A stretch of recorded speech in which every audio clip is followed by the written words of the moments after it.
Alors en résumé, dans la paracha de cette semaine, qui est une paracha jumelée, la paracha Vayakel et Pécoudé, nous apprenons quelque chose de fort intéressant, plusieurs choses d'ailleurs.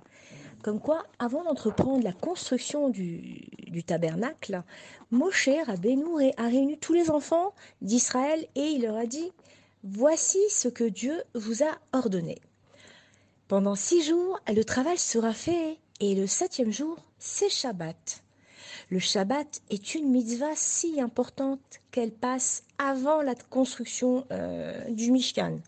Donc tout le travail que l'on devait effectuer pour construire le Mishkan est interdit le Shabbat.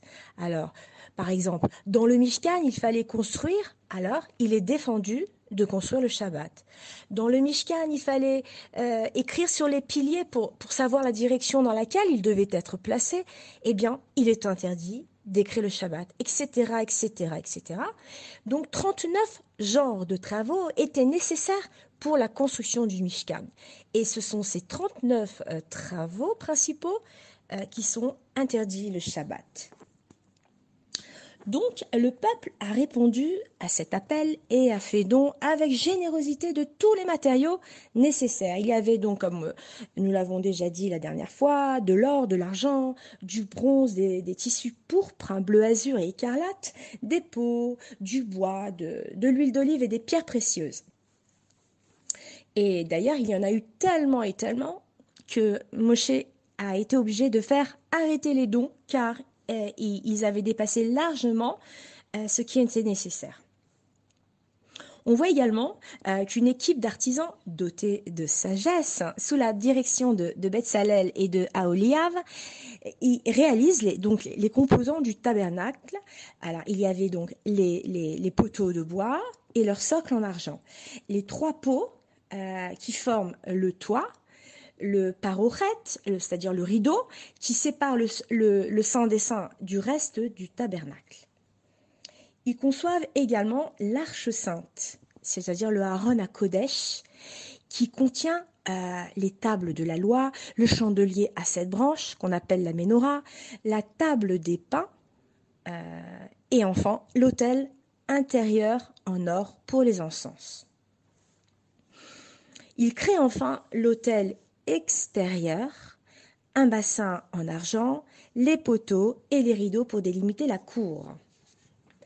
Alors, ici, au travers de cette paracha, nous voyons combien l'union et la paix ont permis la réussite de grandes choses.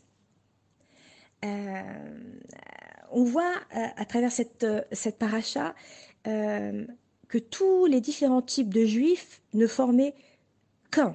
Moshe savait que pour cette tâche particulière, il fallait que les hommes s'entendent bien les uns avec les autres pour travailler pacifiquement. Et c'est ainsi que nous apprenons à quel point il est important de s'associer avec les autres, même s'ils ne sont pas exactement comme nous. Parce que lorsqu'il y a union et solidarité à l'intérieur du peuple, alors il est possible de faire de grandes choses.